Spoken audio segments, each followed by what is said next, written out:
নৌকা যাত্রা কবিগুরু রবীন্দ্রনাথ ঠাকুর। মধুবাড়ির ওই যে নৌকাখানা বাঁধা আছে রাজগঞ্জের ঘাটে, কারো কোনো কাজে যাচ্ছে না তো, বোঝাই করা আছে কেবল পাটে।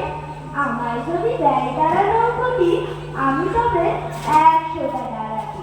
পাল তুলে দিই 4টে 5টা 6টা, মিথ্যে ঘুরে বেড়াই না তো হাটে। আমি কেবল যাই একটি বার 7 সমুদ্র 13 নদীর পার। তখন তুমি কেঁদো না যেন বসে বসে একলা ঘরের জন্য। আমি তোমায় যাচ্ছি রেখো চলে রামের মতো 14 বছর বলে। আমি যাচ্ছি রাজপুত্র হয়ে নৌকা ভরা সোনা মানিক হয়ে। আসুকে আর শ্যাম কিনে বসাতে, আমরা শুধু যাবো মাটির জন্য।